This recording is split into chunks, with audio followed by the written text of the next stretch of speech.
a video. This is one of my basic videos, and this is about the basics of healing. I kind of thought I'm not starting at the beginning, so here I am starting at the beginning, and there is no end. So hey, right. So I'm going to look at how energy healing actually works from a logical viewpoint. So if there's some of you who are coming from a science and logic based side and think this is a bit of spiritual hocus pocus, then this might be something worth watching. And for those of you who are quite logical but quite spiritual and kind of think I don't quite know where energy healing fits in, then this is for you. Me, raised Catholic, went through a very short period of atheism, which was interspersed with, there's still people coming to my room at night who are not on this planet in terms of physicality. So that was short-lived, but what it did enable me to do personally was to cut ties with my upbringing and rebuild my own belief system. So I came at it from a very logical point of view and quite bright. So, when I used to just be interested in spiritual things, healing seemed a little bit too weird. And there was a lady in the office that I worked at who did healing.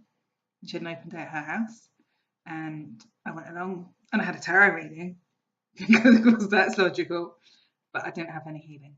I ended up going through a really bad period of tension and anxiety, resulting in a headache for 2 weeks, and the GP could just give me antidepressants, which I really didn't want to take, and I knew I wasn't solving the problem, and so did the GP. So the lady at work said, "Oh, you're really stressed out, please come and see me," and I did. Because what do you do when you kind of don't have any other options and you think I might as well give this a go? And the headache that I'd had probably for about 2 weeks at that point, which the combination of ibuprofen and paracetamol that I could take wasn't getting rid of, went in the first session. So for me, that was enough. Okay.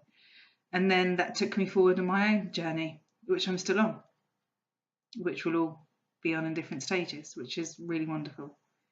And those of you who know me and who've done their Reiki workshops through me or learnt through me may well have heard that story before. So hopefully the majority of people watching this will have a story of their own at some point, which they can talk about how they first came into this field. Okay, so returning to the beginning.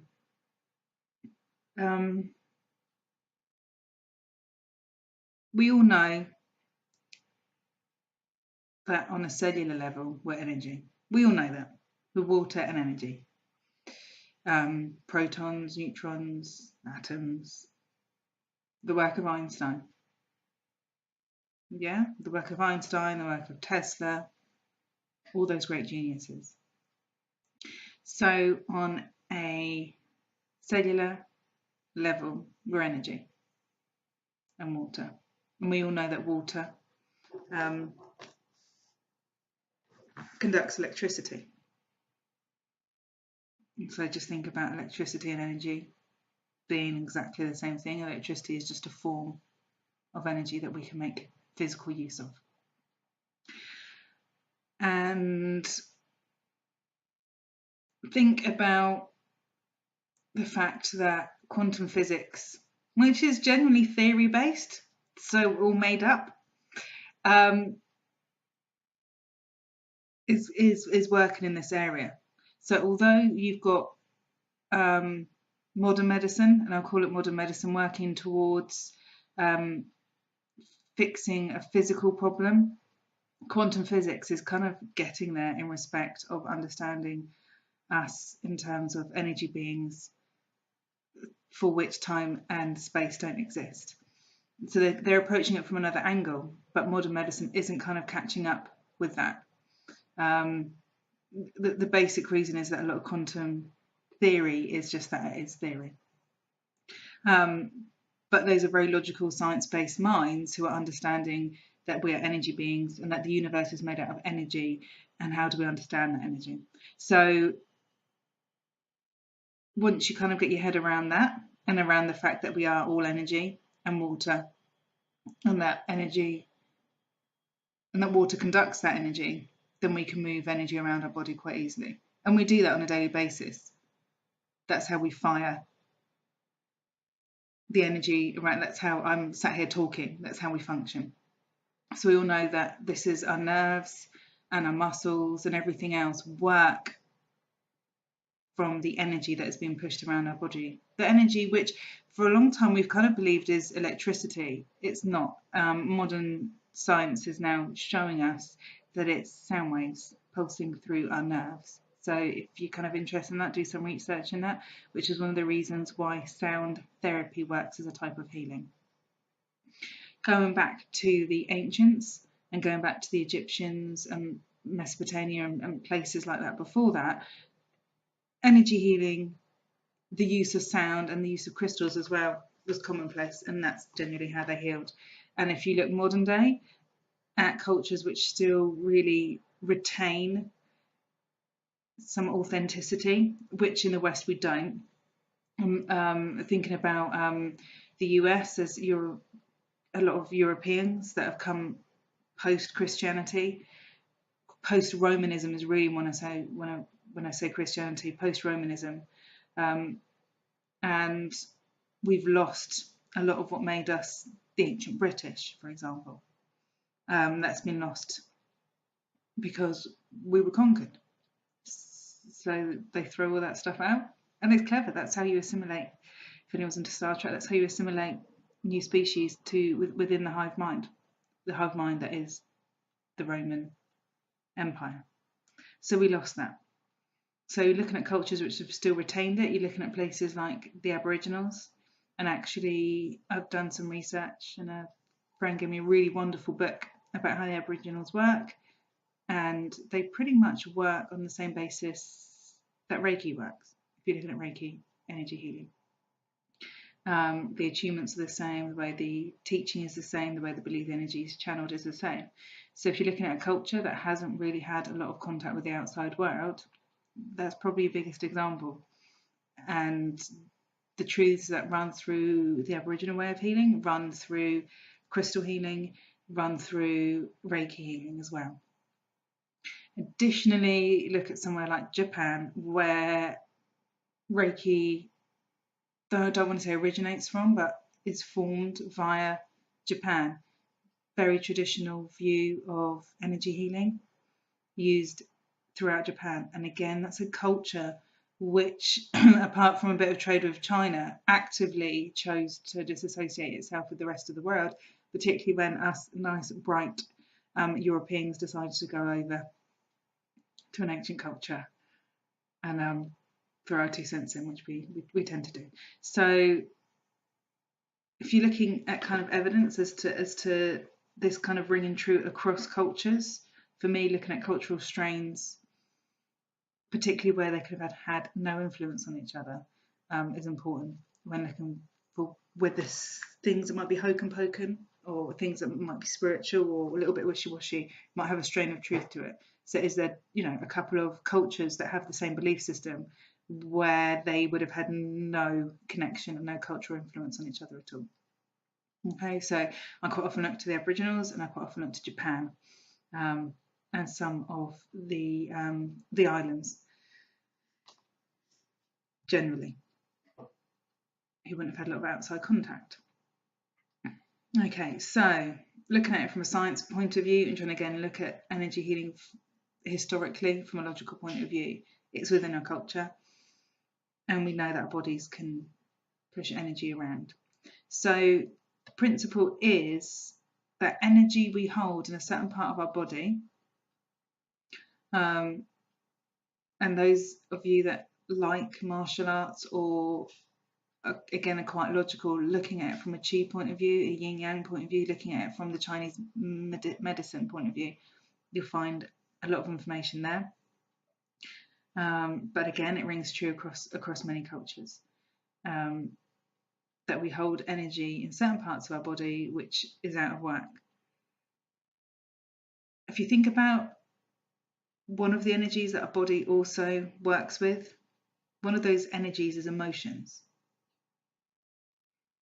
So thinking about emotions logically, okay? They're there for certain reasons. They're there to communicate. They're a real basic form of communication, and how we would have communicated before language. So thinking about that as maybe a more intuitive way to communicate is through emotion, which we've stepped away from in the modern world, which is silly because actually emotions tell us a hell of a lot more about somebody else than their words. Going back to body language and forgetting, we all know that, if a chimp grits its teeth at another chimp, that's a sign of aggression, it's not a smile. So thinking about working intuitively with our body language and with those emotions and being able to read those emotions. And then thinking about being able to read the emotions from somebody else. So there may be some of you who come in very strongly on emotional vibration, who are able to read the emotions in other people quite easily. You'll know from one day to the next whether your mate sent you the same text message if they're in a good mood or a bad mood, just because you know them and you've got that connection that you make with a partner where you kind of know that something's happened or something's gone wrong. And I don't mean knowing them and knowing how they're going to react to a situation. I mean something separate. I mean knowing that something's happened or something's has gone wrong.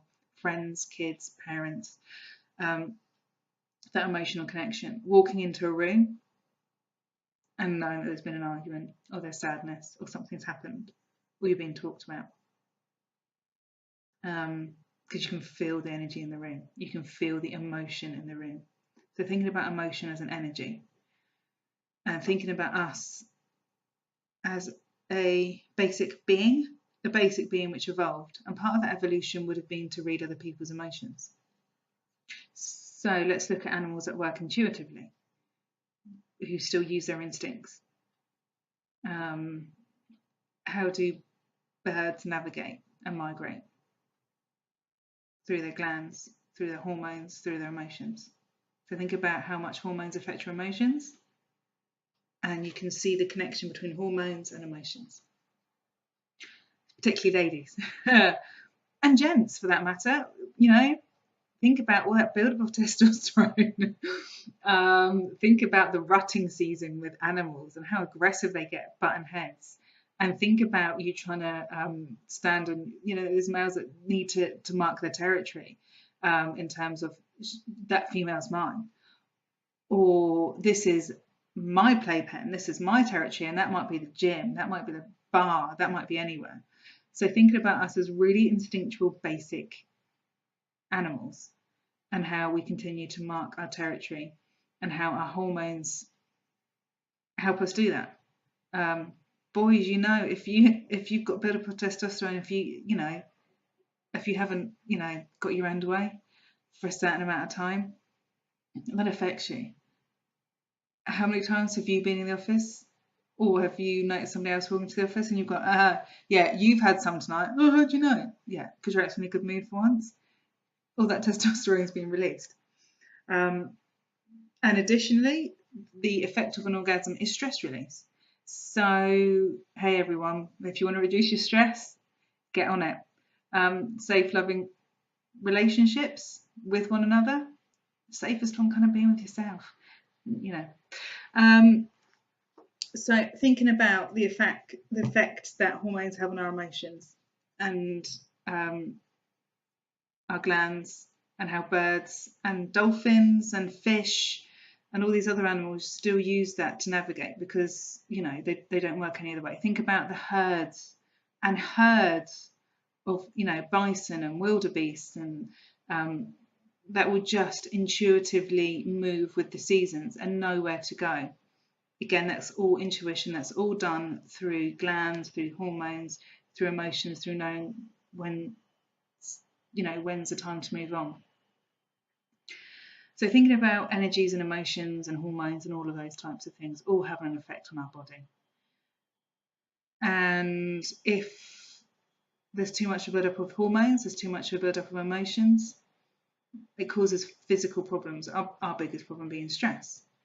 And if you hold that in certain places, so think about where your adrenals are, at the base of your back, which will then affect all your fertility hormones, whether you're a man or a woman. And that will also affect your pituitary gland in your brain and your hippocampus in your brain. Stress headaches. Yeah. So think about the physical effect that emotions and hormones have on your body. And emotions and hormones can pretty much be linked together. Because we all know that there's certain hormones that are released when we first fall in love with people. And that's to create a bond and to create a binding. So that you're together long enough to procreate, to raise a child through its youngest years. And then, hey ho, nature, whatever happens after that happens. And that's naturally, my belief, is what we would have done. You're meant to be bonded for a certain amount of time to raise the offspring, to provide a stable environment where there's two people looking after the youngsters when they're young and vulnerable. Okay, so think about the emotions, think about the hormones going around your body, thinking about the fact that on a cellular basis we're energy and water. And all of those things are working together. So if the physical manifestation of our emotions on our body is clear, we know that it's clear. And if you leave that go for a certain amount of time, the belief is that that can turn into nastier stuff and heavier stuff. For example, I've had endometriosis. So stress that I've had through my life has had an impact on my hormones. The impact it had on my hormones was my fertility hormones. And I've had polycystic ovaries as well. So that's had a physical effect on me. So if I don't sort out the problem with my emotions and with my energy, I'm not going to, in the long term, sort out the physical problems that I've had, because that's just going to resurface.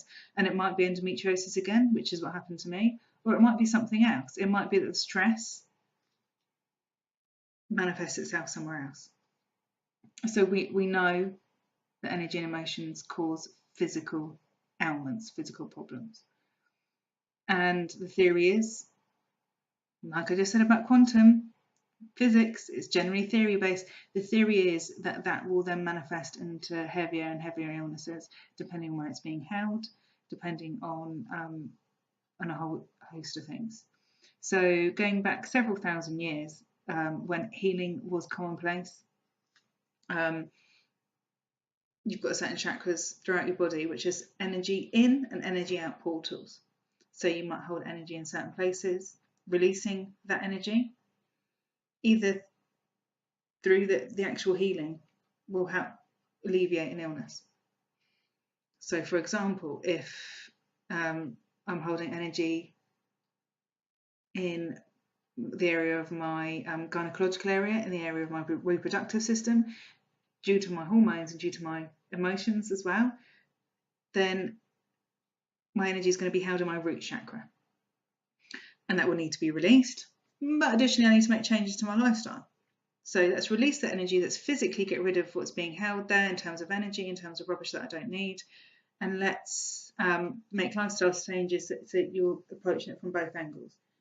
You're getting rid of what's really built up, and you're getting rid of the cause, the seed. Those two things. And then I'm going to have blockages here because I've got headaches, I've got tension headache, etc., etc.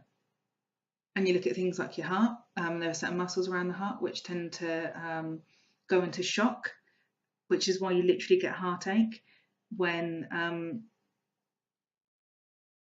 you've got grief or sadness or depression. And again, over a certain amount of time, that muscle will just stay tight and become tighter, which will give you heart problems. So thinking about all of that,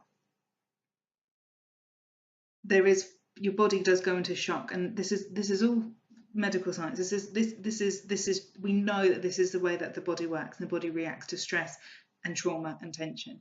So if you think about the fact that maybe somebody who's had depression and this muscle around the heart has become tight, or somebody who has had grief, trauma, shock, any of those things, it can then lead to heart problems or respiratory problems because the muscles in your chest and your heart are tight. And of course, general tension and general stress causes your muscles to tighten. That's a fact. It's a fact that you then hold on to tension. How many of us get tension across the top of our shoulders or in our lower back? And actually a good massage gets rid of that. And that's one way of healing. Massage is healing.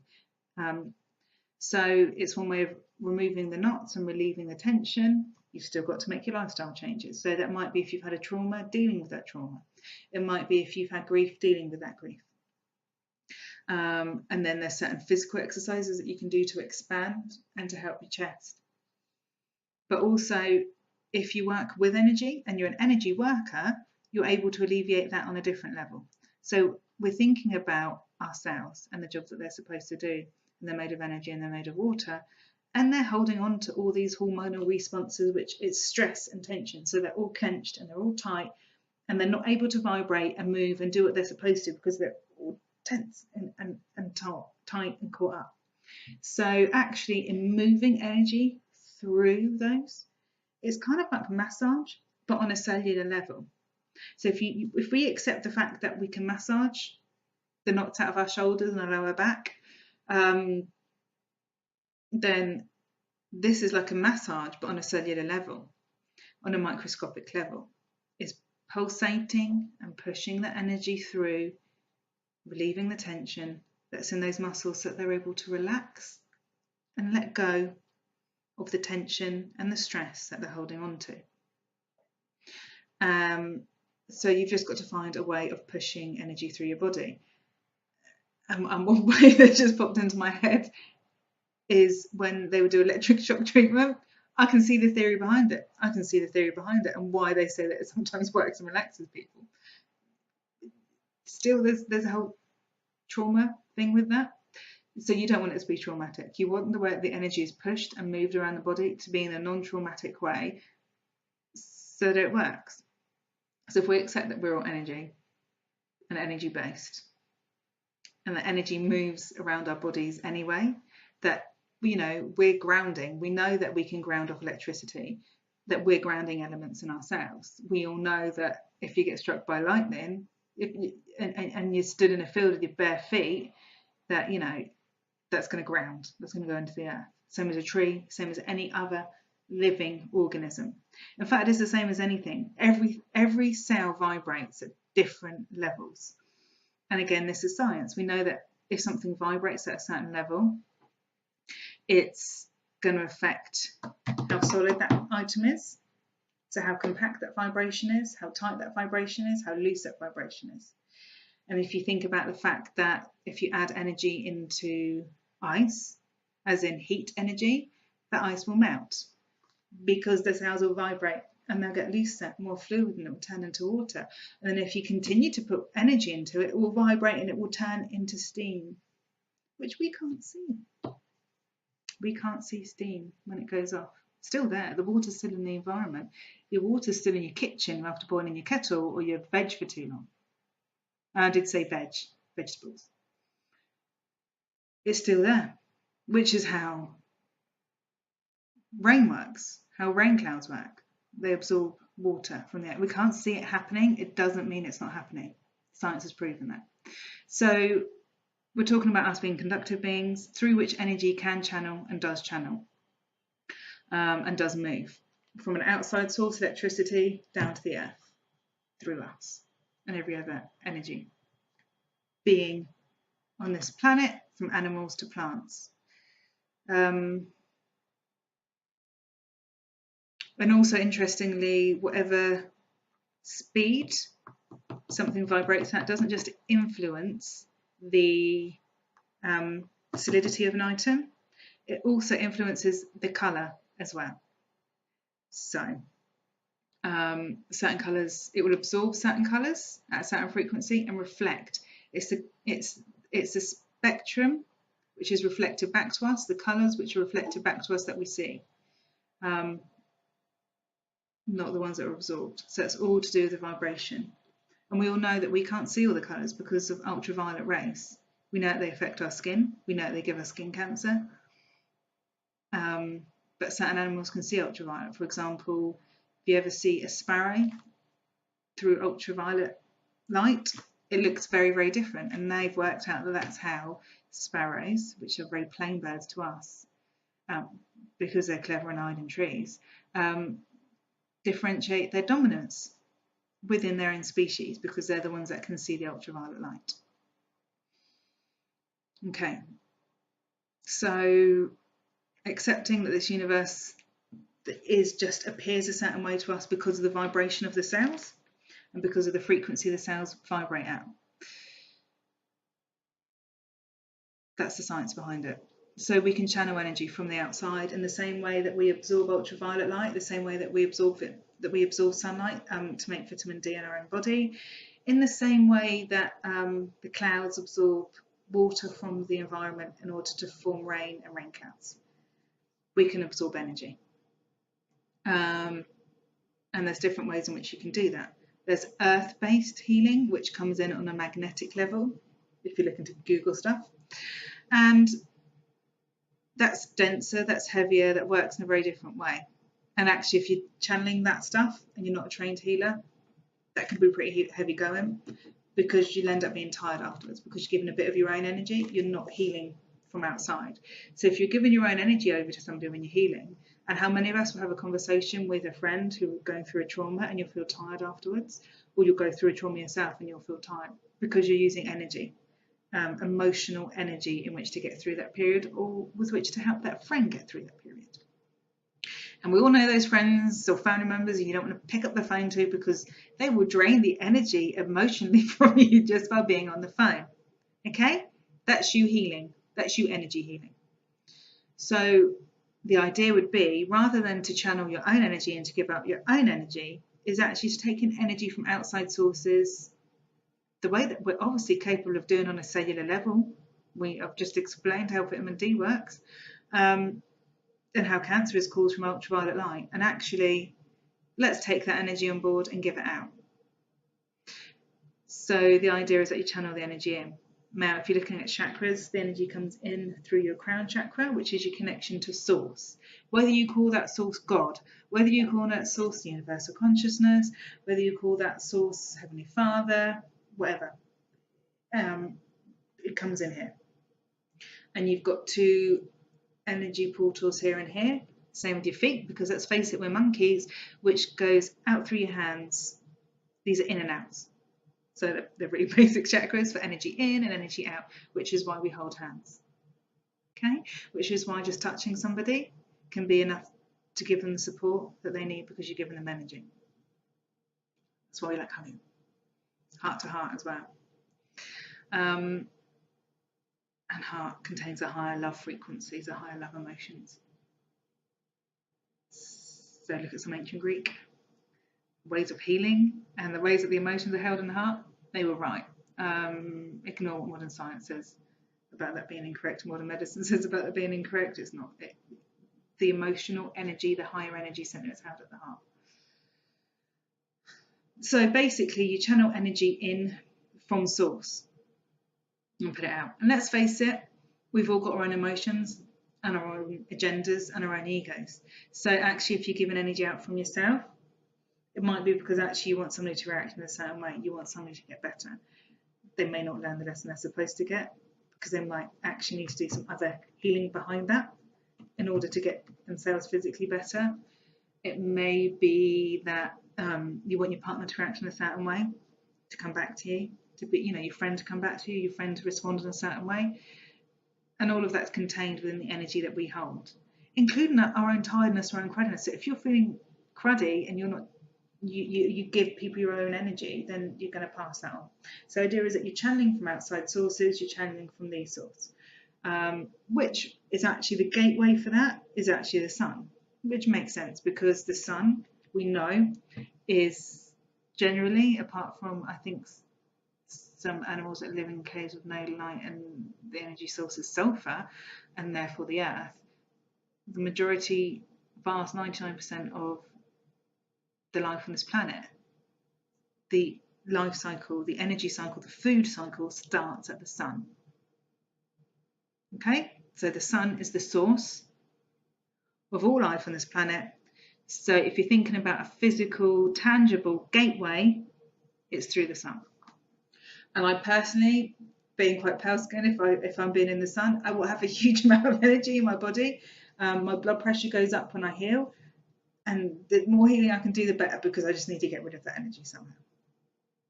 My whole photosynthesizing being. Right. So you channel the energy into somebody else, and the idea being that you are then massaging the energy, moving the energy, the tension that's being held there out, allowing the cell to vibrate at the level it's supposed to. So all the cells within our bodies are all function in different ways. So allowing that cell to return back to its natural state and to vibrate at its natural state. We all know things like cancers are completely messed up cells, completely the actual antithesis, the actual, like a complete opposite of what a healthy cell is a cancer cell. It's completely deformed. So if I go back to the sound theory and the fact that all of our nerve impulses work on sound, if you use sound therapy, and sound therapy can be something as certain tones and incantations or vowels that you might use with your voice. If you're more technical, then you can look at different frequencies, and different cells in your body resonate at different frequencies. And if you then pass through, say you're looking at your liver and your liver's diseased, something maybe as awful as cancer, but there's a whole host of liver disease going on, from anything from bad eating to bad drinking, all the way through to sort of cirrhosis and cancers, being quite an extreme example. So I'm just going to make this number up because I don't know the numbers off the top of my head. 425 is a frequency for liver. Okay, if you get something like a tuning fork or a tubular bow, which resonates at that frequency, and hold that next to the liver or stem it onto the liver, what you're doing is encouraging the cells to vibrate at the frequency that they're supposed to. We've already discussed the fact that everything vibrates at a different level for a whole host of purposes. To provide a certain amount of solidity, to provide a certain amount of colour. This is the way that it works. Everything vibrates. When you do some research into the research that's been done on different body parts and what they vibrate at, if you then pass that sound through that cell to get it to return back to its original state, you should then be able to return that cell back to its original function and return that organ back to its original function.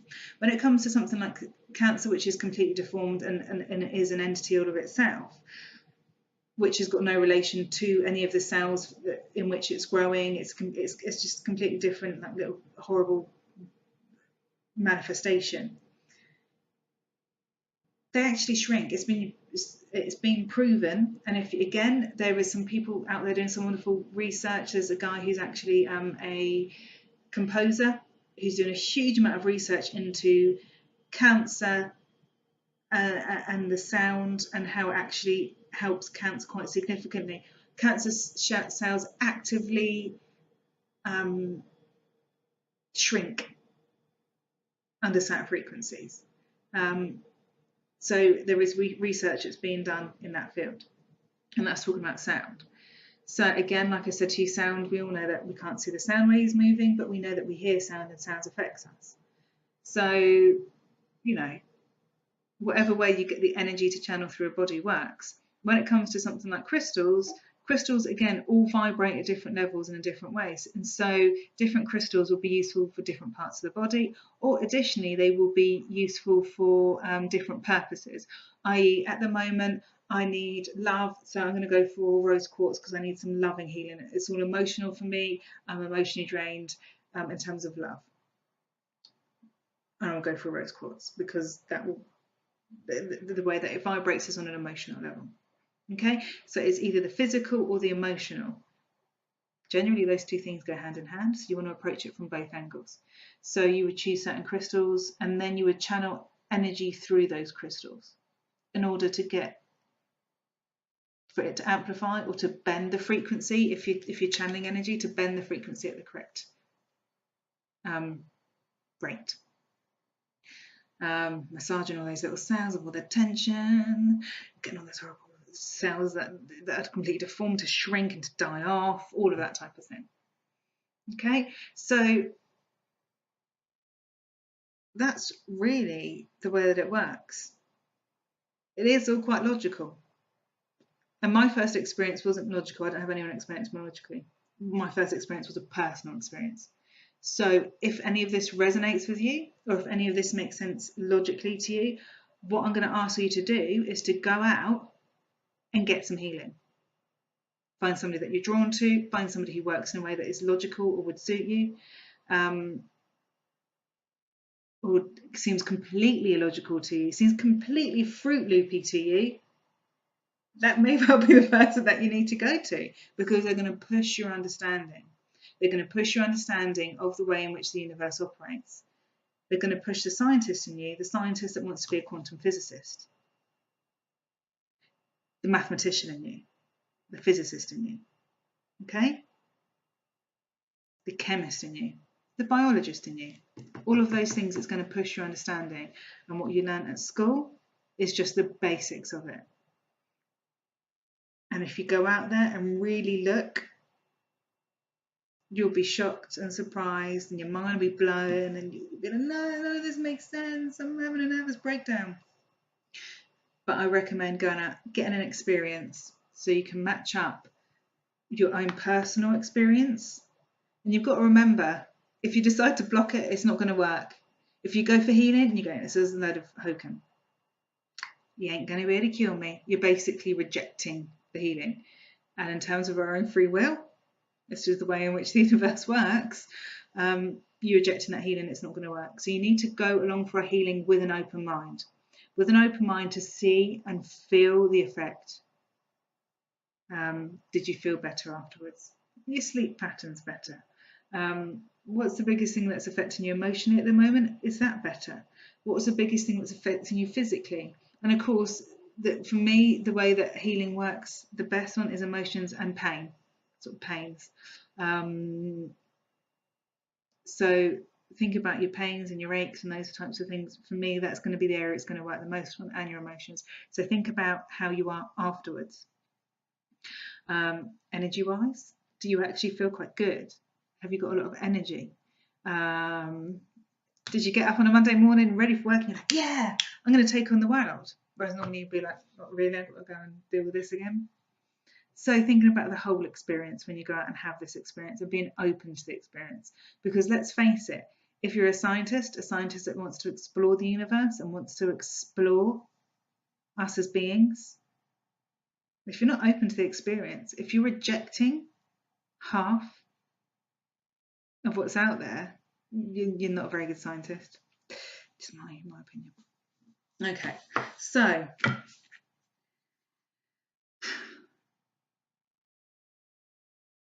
I'm not normally, when I do these videos, I say to people, try and pay it forward. The information you've received here, try and pay this forward, but this isn't. This is about you going out and having an experience. The way that I want you to pay this forward is to go out and have your own energy healing experience, one that suits you and suits your logic. Do some research into it, expand your horizons and expand your mind in a very logical way. Okay, that's it. Yeah, I'm gonna let you go. Bye.